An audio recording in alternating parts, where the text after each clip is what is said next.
This is amazing. Have a look here. Have a look. This is just amazing. Look at this. No ways. Look at that. Wow. Oh my God, God. We should see. This is just. No, that's this is, unbelievable. This is. Yo. I saw the. And then, wow. That's I don't even have it on.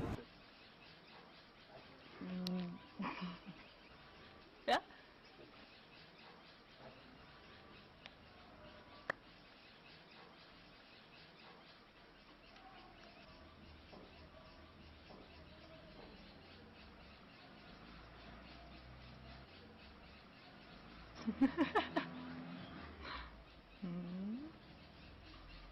Aber das ist gut, man kann sich vor allen Dingen in dieser Kamera auch sehen, ob man das gleichmäßig verteilt.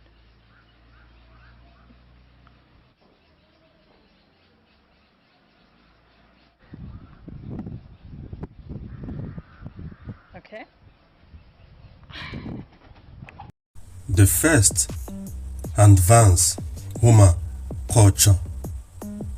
The first knock civilization of the Paleolithic age. Africa preserve their identity as their brothers and sisters who now have become in the Anya light skin people.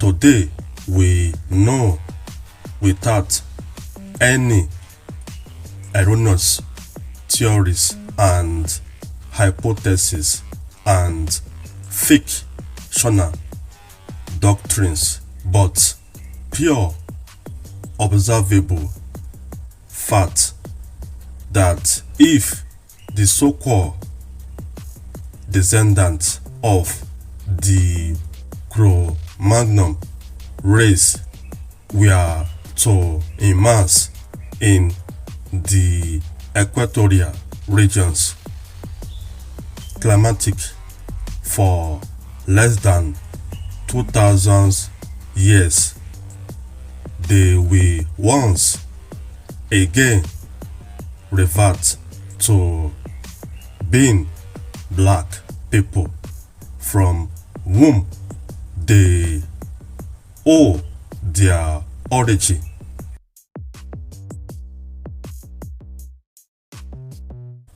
In the cycle, the gene merely travel in it,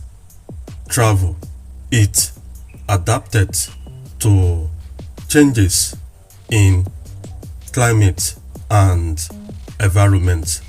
This genetic adaptation process is not a gene mutation process, but rather the genetic cladding process, and therefore is reversible in direct heat of the sun.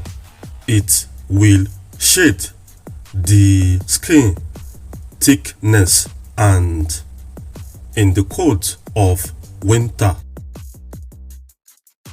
it puts on genetic winter coat by, for example, thickening the skin in the heat of the direct sun.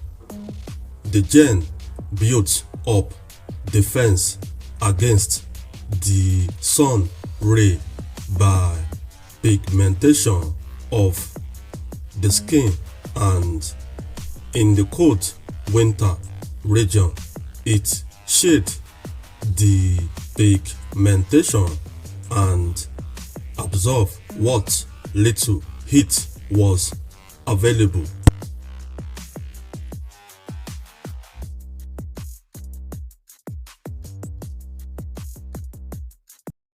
By the Paleolithic African stage, which preceded the Paleolithic stage of all the regions of the glaciated ice age world outside the equatorial and tropical Africa by more than 38,000 to 22,000 years.